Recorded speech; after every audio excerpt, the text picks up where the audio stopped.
یہ ویڈیو عراقی پرفیوم ابو الفضل کے تعاون سے پیش کی جا رہی ہے، جو کہ پاکستان میں لانچ ہو چکا ہے۔ بہترین خوشبو ہے اور اسے ابو الفضل اس لیے کہا جاتا ہے کیونکہ حرم حضرت عباس میں یہی خوشبو استعمال کی جاتی ہے۔ آرڈر کرنے کے لیے واٹس ایپ نمبر پر رابطہ کیجیے۔ شکریہ۔ بسم اللہ الرحمن الرحیم۔ السلام علیکم مومنین اکرام، امید ہے آپ سب خیر و عافیت سے ہوں گے۔ گزشتہ روز ایک ویڈیو سوشل میڈیا پر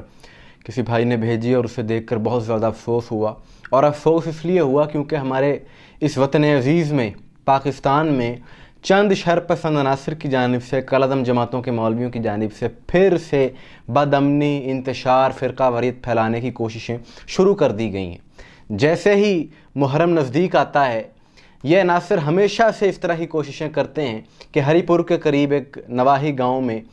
ایک کالعدم جماعت کے مولوی نے شیعہ مسلک کے خلاف امام زمانہ کے بارے میں توہین آمیز گفتگو کی ہے، اور یہ ان جماعتوں سے ان کا تعلق ہے کہ بظاہر حکومت کی طرف سے یہ کہا جاتا ہے کہ ان پر پابندی ہے، یہ شر پسندی میں ملوث رہ چکے ہیں، اس میں کوئی دو رائے نہیں ہے۔ اس کے باوجود اس طرح کی حرکتیں یہ ان عناصر کی جانب سے کی جاتی ہیں اور ان کے خلاف ایکشن نہیں لیا جاتا، یہ ایک انتہائی افسوس کا مقام ہے۔ اور اس قسم کی گفتگو کرنے والوں کو میں یہی کہوں گا کہ جواب ہمیں بہت اچھا دینا آتا ہے، لیکن ہم بابصیرت ہیں۔ شیعہ علی علیہ السلام،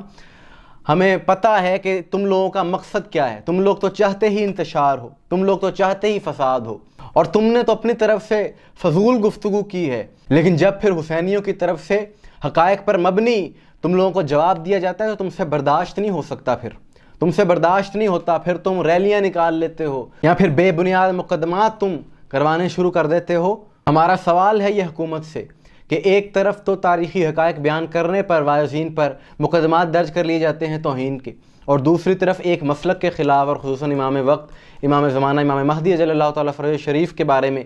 اس قسم کے نازیبا الفاظ کا استعمال ہوتا ہے اور کوئی اس کے خلاف کارروائی نہیں کی جاتی۔ ہمارا حکومت سے، حکومتی اداروں سے یہ بھرپور مطالبہ ہے کہ اس قسم کی شر پسندی پھیلانے والے عناصر کے خلاف فوری طور پر کارروائی کی جائے، اور تحقیقات ہونی چاہیے کہ ان کے پیچھے کون سی قوتیں ہیں، وہ کون سے عناصر ہیں جو یہاں پر بدامنی چاہتے ہیں۔ یقیناً یہ ملک دشمن قوتیں انہی عناصر کے ذریعے پاکستان میں بدامنی پھیلانا چاہتی ہیں، اور وہ اپنے مقاصد میں کامیاب ہو رہے ہیں ان لوگوں کے ذریعے۔ جس علاقے میں اس کالعدم جماعت کی طرف سے پریس کانفرنس کی گئی، اسی کے نزدیک ایک علاقہ ہے چنگی بانڈی، جہاں پر انہی عناصر کی طرف سے گزشتہ 1.5 سال سے کس قدر فرقہ واریت پھیلائی گئی۔ وہاں پر شیعہ مسجد پر پابندیاں پہلے لگوانے کی کوشش کی گئی، جب اس میں ناکام ہوئے تو پھر ایک مؤذن، شیعہ مسجد کے مؤذن کو شہید کیا گیا۔ ہم حکومت کو متوجہ کروانا چاہتے ہیں کہ ہم فرقہ واریت کے خلاف ہیں، ہم تکفیریت کے خلاف ہیں، لیکن ایسے عناصر اس قسم کی گفتگو کر کے مومنین کی دل آزاری کر رہے ہیں، تمام مسلمانوں کی دل آزاری کر رہے ہیں، کیونکہ امام زمانہ وہ ہستی ہیں کہ جن سے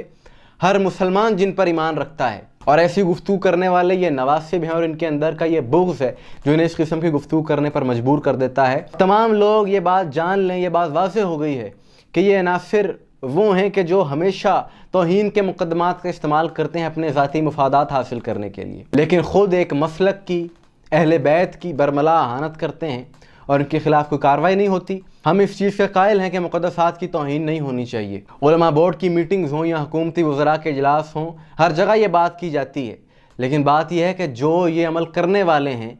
ان کے خلاف کارروائی کیوں نہیں کی جاتی۔ یہاں بعض علاقے ایسے ہیں کہ جہاں پر 4 دیواری کے اندر مجلس کروانے پر FIR،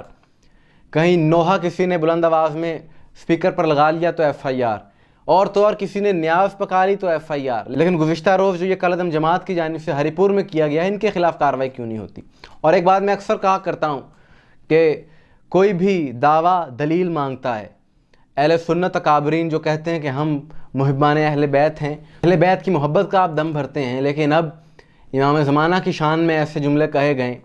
ان کے 313 انصار کے بارے میں جو اس شخص نے گفتگو کی ہے، اس پر آپ لوگوں کی طرف سے خاموشی کیوں ہے؟ کیوں نہیں آپ ان لوگوں سے اظہار برات اور اظہار لا تعلقی کرتے؟ اور آخر میں پھر وہی بات کہوں گا کہ ان عناصر کا مقصد یہ ہے کسی طریقے سے اس ملک میں بدامنی پھیلائے، لیکن ہم سمجھتے ہیں ان کی سازشوں کو۔ ہمیں اس ملک کا، اس وطن کا امن عزیز ہے، اسی لیے ہم نشاندہی کر رہے ہیں کہ حکومت اپنا کردار ادا کرے، ریاست اپنا کردار ادا کرے۔ آخر میں ہم بھرپور مطالبہ کرتے ہیں، پوری شیعہ قوم کا یہ مطالبہ ہے، ساری شیعہ قوم کا یہ مطالبہ ہے حکومت سے، ریاستی اداروں سے،